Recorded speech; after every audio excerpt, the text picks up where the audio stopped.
Hello everyone, Wolf here. I recently created a Patreon and I want to thank you guys for supporting me. If you want to support me on Patreon as well and you can be part of the Wolf Pack, it would be very appreciated. Thank you so much. And with that said, let's jump into the video.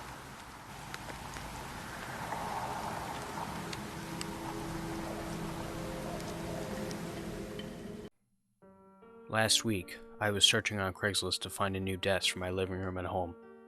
I recently started working from home, but I had no desk to get work done in an organized fashion. Luckily, while I was browsing, I found an ad that said it was posted a few hours ago. It was selling for cheap, and the desk seemed of good quality. The seller's ad said that they were moving and didn't have space for the desk in their new place, so they basically just needed to get rid of it. I contacted the guy shortly after, telling him I was interested. I originally sent the number he listed a text saying my name and that I saw the ad. He responded minutes later saying he was able to make the deal on the upcoming Saturday around 7 p.m.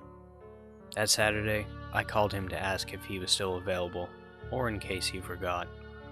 I was reassured to hear how normal he sounded. He was very cordial, and I felt I had hit the jackpot with finding this desk, which should have been a red flag. Things on that site don't seem too good to be true, and are too good to be true. I got to his house a little early, around 6:15 p.m., and parked outside. I was planning to just sit in my car on my phone until 7 p.m. because I had nothing else to do, and I figured he scheduled that time for a reason, so I didn't want to be too early. To my surprise, he came outside and waved me to come inside. I turned off my car and walked through his yard to his front door. Once I got to the front door, he was standing there with the door open. He had long brown hair, a long nose, and was very tall. Over 6.5 feet tall, I would say. I walked inside with him into his office and/or study area. His house seemed kind of cheap and run down, but I didn't want to judge too much. The first thing that put me off, though, is that I saw no boxes anywhere.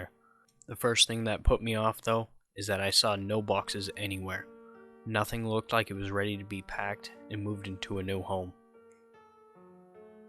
Over the phone, and in his ad, he said he was moving very soon and was rushing to get rid of a lot of stuff, but there were no signs in sight of somebody getting ready to move. He then showed me the desk that was listed in the ad. As we were talking, I asked him, "You look like you still have a lot of packing to do." He looked at me with a blank stare. He went from having a gregarious personality to being dead silent, staring at me, almost as if he had forgotten he told me that. "I'll be right back," he said, as he turned around to go upstairs. As I was waiting for him, I started to feel uneasy. Then I noticed all the family photos around didn't have him in it, which made my heart fall into my stomach. As I was strolling around, examining his framed photos, I heard a cough come from behind me. I turned around and he was standing in the door, with a long black robe and a large hood on, like some sort of cult member. I froze. I didn't even hear him come down the stairs. There he was, staring at me through a mask he was wearing under the hood. As we stood there in a long silence, I noticed he was holding something. It was shiny. I couldn't tell if it was a knife, but whatever it was seemed sharp enough to kill me quickly. Suddenly, my adrenaline kicked in and I ran right at him, ready to knock him over. Which I did. I knocked him over right to the floor, and he hit his head on the bottom step. I quickly ran outside and started my car. I bolted right out of there. Once I was away from the area, I called the cops. They never found him. I felt angry he got away, but grateful I escaped. The police did something, though. After telling the story to the police I mentioned in the family photos, they said they were going to search the house more. They found 5 bodies in the master bedroom, a mom, a dad, and 3 kids, ages 7, 9, and 10. All of them were hanging upside down from the ceiling by a hook, each of them beheaded. It turns out that the man didn't live there. He murdered the family living there and was using it as a temporary hideout. I also told them about the cult outfit, which they said they would look more into. I thought to myself how grateful I was for surviving, but of course I also felt traumatized. I thought this would just be a haunting story to tell forever. I thought this was all over, but I was wrong. There was a reason I am posting this story on here, because last night I received a video from an unknown number. The video showed a group of men, wearing the same cultist outfit as the man I met, gathered in a circle around a fire. As I looked closer, and after replaying it many times, I noticed it wasn't just a normal fire. It was something burning. It was a picture frame. A family photo. It was my family. I'm scared out of my mind. I can't even think straight currently. I need help. What should I do? After reading some of the comments on my last post, I decided to warn my family. I was planning on telling them to lock their doors, or to go stay in a hotel for a few days, but when I tried to call them, no one answered. My family members who were in the photo from the video I was sent all live across the country, so my initial reaction was time zone difference, but I realized that it was in the middle of the day for them, so there was no reason for them to not see my 5 calls. I called again 4 more times a few hours later, still nothing. I decided to call my family's neighbors, who are great friends of ours. They surely would know where they are. They see them every week for game night, but they had no clue where they were. They could tell how worried I was on the phone, so they decided to go check their house. They told me they would call me back later and report if they found them. 6 hours passed, but no call back yet, so I decided to call them myself. The phone rang a few times before I finally heard someone pick up. I heard heavy breathing. "Hello, Susan, Gary, did you check their house?" I asked anxiously. The caller hung up. I thought it was finally time to call the cops. I went downstairs to grab my phone charger so the call wouldn't die mid-conversation with 911. I had planned in my mind what to say. I was going to explain the video, and how they hadn't been responding to calls, and how the neighbors went to check but never came back. My guess was that the operator would notify the California police since that's where they live. I had this all planned in my mind, and I kept repeating the call in my head to reassure myself that it was going to be okay. That the sudden feeling of being alone in this mess would soon be gone. Someone would be there to help me, but that never happened. I plugged in my phone, unlocked it, pressed the phone app, typed 9, typed 1, typed 1. As my finger went to hover over the call button, I heard a knock on my door. A jolt of chills went up my spine, and my head snapped, focused to the door. It wasn't a friendly knock. It wasn't a delivery guy knock. It was a pattern. It was a knock. Then 4 loud, aggressive knocks. Then 1 small knock. This pattern repeated in a loop for almost 30 seconds. I didn't know what to do. I noticed each time the knock happened, it got angrier. The knocking got faster. Eventually, the knocking was practically someone just beating the door. I ran over to the door and looked through the peephole. 3 people were standing at my door. Each were wearing a familiar black robe with hood and mask. My heart felt like it stopped. I felt as if it was my final moments of living. I couldn't think. I didn't know I had other choices on what to do. I didn't know. I just didn't know. But I'm trying to defend myself too much. What I did was stupid, idiotic, brainless. Part of me is defensive and says I was in the moment and didn't know what to do. Part of me wants to kill myself for opening that door. The door slowly opened. The 3 people stepped inside my home. One was holding a basket. He walked over to me and put it in my hand. He whispered to me, "Open it." Inside the box was a remote. One of the cult members turned on my TV and plugged something into it. Suddenly, on the TV was a view of a dark room. It was hard to see anything except one corner dimly lit with what looked like a sandbag in it. One of the other cult members told me to press the yellow button on the remote. I did, and the lights in the room on the TV turned on. The room was now fully lit, but then I noticed it wasn't a sandbag. It was a person.